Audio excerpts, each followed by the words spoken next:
Back in 2019, when I walked into my local library for a beginner crochet class, I didn't think much about it at all. I just wanted a relaxing, creative hobby to fill up some free time. I figured I'd learn how to make a scarf, maybe make a beanie, and then move on. But that one simple decision completely changed my life. Fast forward 6 years and here I am, still crocheting, still knitting, but with a deeper appreciation for how powerful these fiber arts really are. Crocheting and knitting didn't just make me better at crafting, they made me better at living. Over the years, I've learned how to be more patient, more present, and more confident, all because of yarn. Now, I know that might sound dramatic, but if you've ever spent hours with a hook or a pair of needles in your hand, you know exactly what I mean. Do you ever feel like yarn teaches you more about life than people do? Because same. Whether you're a beginner crocheter or a lifelong knitter, or someone who's just curious about yarn craft, this video is for you. Today, I'm sharing 7 surprising life lessons that crochet and knitting taught me. Lessons that go way beyond just loops and stitches. So let's get right into it. Lesson number 1, progress over perfection. One of the many things I love about documenting my crochet and knit projects, especially on Ravelry and Instagram, is that I get to visually track my growth. It's one of the best ways to just see how far I've come. Am I the best crocheter in the world? Absolutely not. But am I better than when I started? 100% yes. I've grown not just in skill, but in confidence, and that's something worth celebrating. When I first started my yarn journey, I wanted every single stitch to be perfect. I would frog rows over tiny mistakes, convinced that perfection was the goal. But yarn taught me something better. Progress is really what matters. Every uneven stitch, every weird joint, and every moment of, why doesn't this look right? Those are all part of the crafting journey. They're proof that you showed up, kept going, and trusted the process. And over time, you start to notice things changing. Your tension evens out, your stitch definition improves, and you start to understand patterns like a second language. But here's something that really stuck with me. Progress is often invisible. Sometimes it feels like you're working row after row and nothing's changing. You keep stitching, keep showing up, and wondering if it's even worth it. But then, seemingly out of nowhere, you got a full sleeve or a finished blanket or a vest that you're actually proud to wear. Life is the exact same way. Small steps really do add up, even when you don't feel it happening in real time. A great example of this is my own journey with the Jude vest by Holly Woodward Design. The first time I made it, I was still learning how to follow patterns, and I was honestly a little overwhelmed. I made a lot of mistakes, but a few years later, I came back to that same pattern, and it was like I leveled up without even realizing it. Everything felt smoother, easier, and more intuitive. If you want to see my progress in action, check out both versions of those videos on my channel and watch them back to back and let me know what difference you see, because that's what growth looks like as a maker. It's not loud and flashy, it's steady and subtle, and it's incredibly rewarding. So if you're in the middle of a project right now feeling stuck or discouraged, just remember, progress over perfection. You are growing even if you can't see it. Lesson number 2, it's okay to start over. Honestly, I think I want to make a whole video about this one lesson because it's that important. If you agree, drop a comment below and type something like start over so I know I'm not alone in this. But let's talk about frogging. Yes, holding apart the whole thing, unraveling your work and hitting reset. It's one of those moments that every crocheter knitter faces at one point, and it can be emotional. But here's the thing, starting over doesn't mean you failed. It means you had the courage to be honest with yourself and say, this isn't working and I'm okay with letting it go and trying again. That is not failure, that's wisdom. Frogging a project might feel like you're going backwards, but in reality, it's often invisible progress. Just like I mentioned earlier, you're applying what you learned the first time around and making something better and something more you. And trust me, I've started over on more projects than I like to admit, like a lot. And you know what? I never once regretted it, not once, because every time I frogged something, I came back with more clarity, more skill, and a better result. Sometimes I even discovered a yarn I didn't love after working with it for a few rows, and it saved me from finishing a project that I would have hated. Starting over is not for everyone, and you don't always need to do it. Sometimes powering through is part of the lesson also. It takes a little discernment and a gut check, but I want to remind you, it's always okay to hit the restart button when you feel like it's the right move. You don't lose your crochet card, your knitting badge doesn't get revoked, and the yarn police definitely aren't coming for you. The sky doesn't fall, and the world keeps turning. Sometimes Sometimes the best projects I've completed, projects that I'm truly proud of, came after a complete restart. And honestly, that applies to life too. Some of the best things in life happen after a good old-fashioned do-over. So if you're mid-project or something feels off, or if the yarn's just not right, or the pattern's not clicking, or your heart's just not in it, give yourself permission to start again. You're not going backwards, you're getting one stitch closer to something that truly feels right. Lesson number 3, patience is a superpower. One of the most unexpected but beautiful lessons crochet and knitting has taught me is that you simply can't rush a handmade item. Whether you're making a cozy blanket or a lightweight summer top, these crafts require you to slow down, take your time, and be fully present with your yarn. That mindset is the core part of what the fiber community calls slow fashion. And honestly, it's one of my favorite things about being a maker. In a world that's obsessed with instant results and fast fashion, crocheting or knitting something from scratch is a quiet act of rebellion. It's saying, I'm gonna honor the process, not just the product. It's always funny when someone finds out that I knit or crochet, and especially when they find out that I have a whole YouTube channel about it. Usually, after scrolling through my projects, they smile and say, oh wow, I like that. How long did it take you to make it? And I'm like, well, number 1, I have no idea anymore. And number 2, just know it took a long time. And trust me, even my quick projects are what I call weekend makes, because it still takes some serious energy, planning, and focus. Every stitch matters, every hour counts. And here's my unpopular opinion, which honestly probably belongs in a future video also. But I don't think anyone should be sitting and knitting or crocheting for hours on end every single day. That's just not sustainable. Yes, the fiber arts are relaxing, but let's be real, they're also physically demanding. These days, I've worked myself down to like 1 or 2 hours a day max. And I know that might sound like a part-time crafter, but let me tell you, I'm enjoying my makes so much more this way. I'm not burnt out, and I'm not rushing through the joy of trying to finish something. Because truthfully, rushing ruins everything. The more I rush a project, especially with knitting or crochet, the more mistakes I make. I'll misread a stitch count, overlook the skipped row, or mess up my gauge completely. And it ends up costing me more time to go back and fix everything if I would have just slowed down and stitched intentionally from the start. Whether it's yarn or it's life, rushing leads to unraveling. I've learned to embrace patience as a creative superpower. It's not a weakness, it's not slowness, it's strength. It's being thoughtful and present and in tune with the rhythm of your hands and heart. A while back, my channel was all about make after make. I was pushing out projects just to keep up with the content, and guess what? I burned out. It was exhausting and unsustainable. That's why I shifted my whole structure. I still love creating, but now I let the process breathe. I'm not crafting on a deadline anymore. I'm creating on my terms. And I love this slower, more intentional version of my life as a maker because it's rooted in peace and patience. Lesson number 4, community matters. I used to believe that crochet and knitting were mostly solo hobbies. Quiet, meditative, just me and my yarn and some YouTube tutorials. And to some extent, that is true. There's something beautifully personal about making something with your own 2 hands. But over time, I realized that yarn crafts can be deeply community driven too. And honestly, that changed everything for me. Some of the kindest, most talented and generous people I've ever met have come into my life because of yarn. Whether it's through online forums,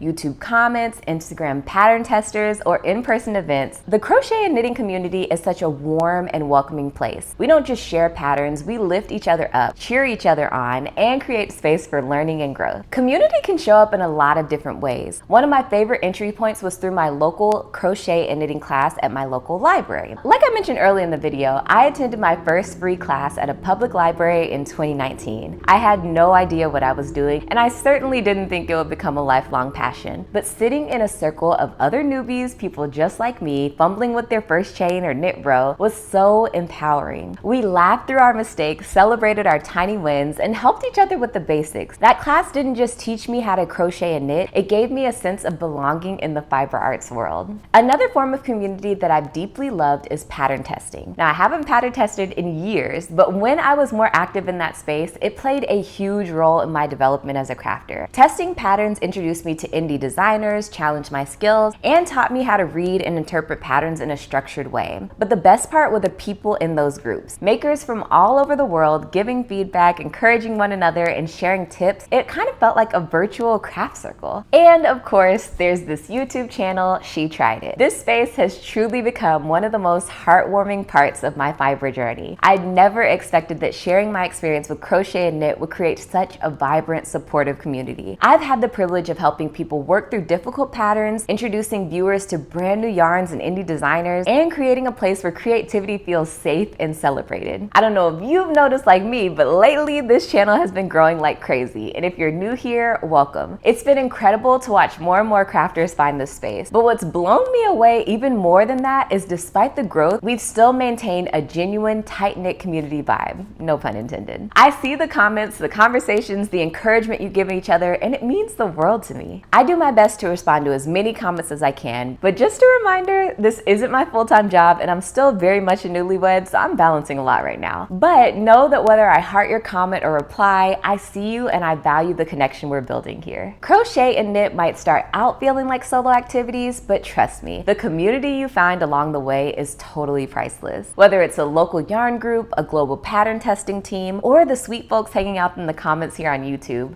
community matters and I wouldn't trade mine for the world. Lesson number 5, comparison is the thief of joy. Scrolling through social media can be a double-edged crochet hook. On the one hand, it's incredibly inspiring to see what other knitters and crocheters are creating. Beautiful stitches, trending yarns, new pattern releases, color palettes you never thought to try. There's just so much creativity out there. I've discovered so many talented makers and incredible indie designers just by scrolling on Instagram and Pinterest. On the other hand, it can be very discouraging too. There are moments where I'm deep in a project, excited and feeling good, and then I scroll online and suddenly I'm like, wait, is my project even good enough? The comparison trap is so real, especially in the fiber arts world where everyone's timelines, skills, and styles are so different. One minute you're proud of your beginner-friendly pattern, and the next you're second-guessing because someone else made a detailed lace shawl in 5 colors with the perfect blocking and a photo shoot to match. And here's where I had to check myself. Just because someone else's project shines doesn't mean mine doesn't. I've learned to celebrate other people's crochet and knit work without diminishing my own creative journey. And I hope you do too, because there's room for all of us in the fiber arts community, from beginners to seasoned designers. Sometimes I even worry that my own finished objects might accidentally make someone feel discouraged, and that is never my intention. If you've been around my channel for a while, you already know I am team simple, beginner-friendly crochet and knit patterns all day. I share these projects not to show off, but to inspire. I want someone scrolling to see one of my videos and think, wait, I could totally make that. Or this project actually feels like something doable with the time and skills that I have. Because here's the truth, complex patterns aren't really my thing. That is not where I shine. I've tried diving into intense projects before, and sometimes it left me feeling frustrated and defeated, and that is not the vibe I'm looking for. I'm not interested in crafting from a place of stress. I'm here for joy. So if you're in that space right now where it feels like everyone else's crochet and knit projects are more advanced or more colorful or more aesthetically perfect,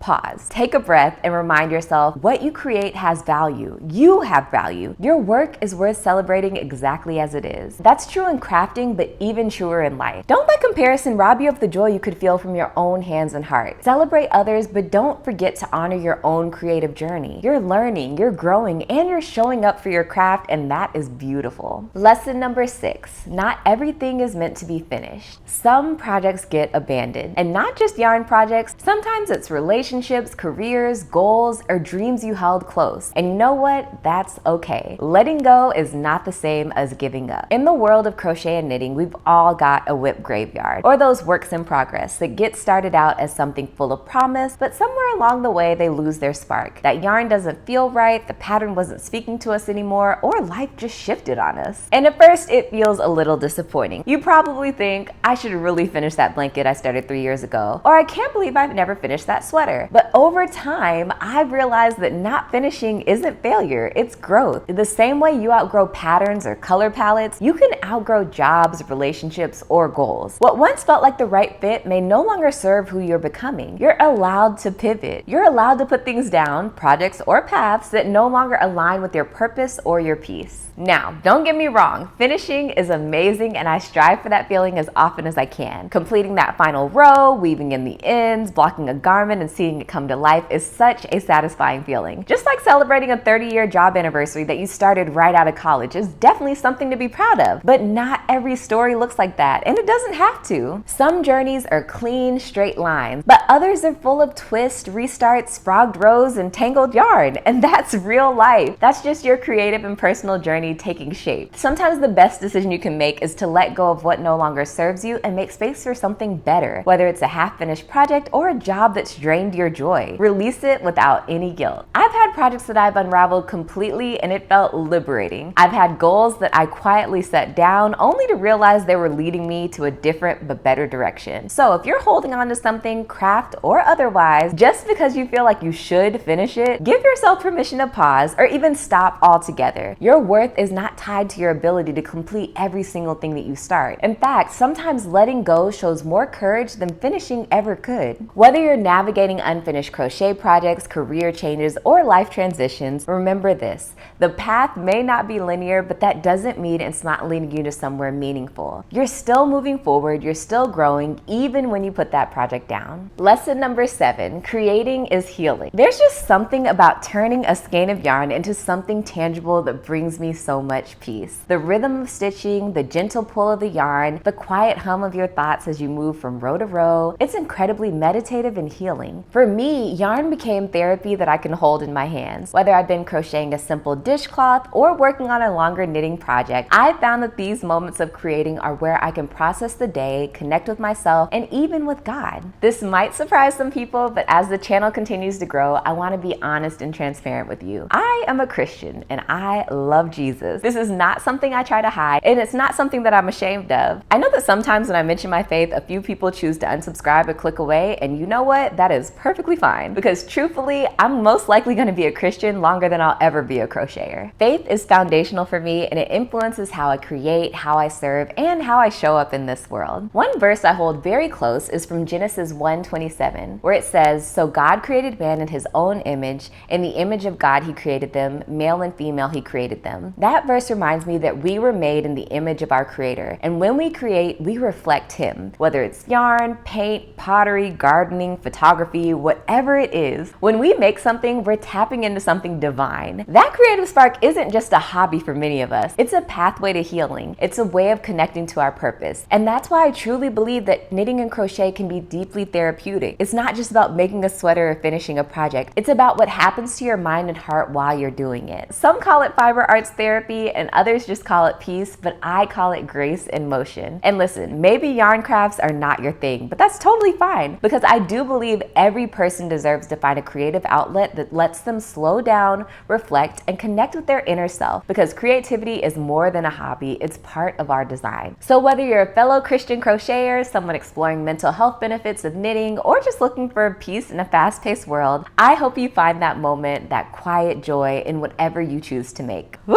So that might have been one of my deeper videos, but it was still a good time, right? I honestly never imagined that a ball of yarn and a hook or a pair of needles could teach me so much about life, but here we are. From patience and progress to healing and community, crochet and knitting have shaped the way I move through the world. If you're watching this and you're on your creative journey, whether you're just picking up your first skein or you've been stitching for a few years, I would love to hear from you. What has yarn taught you? Has it helped you slow down? Has it carried you through really tough times? Has it made you feel more confident, creative, or even connected to something greater? Share your story in the comments below. This isn't just a crafting channel, it's a space for reflection, creativity, and community. You never know who you might inspire by sharing what yarn has taught you. And if you've connected with anything I said in this video, or if you feel like crochet or knitting has changed your life too, please do me a favor. Give this video a thumbs up, subscribe if you haven't already, and maybe even send it to your fellow yarn lover who needs this reminder. I truly mean it when I say this community means so much to me. Y'all make She Tried It more than just a YouTube channel. You made it a movement of fiber friends, creative hearts, and courageous makers. So thank you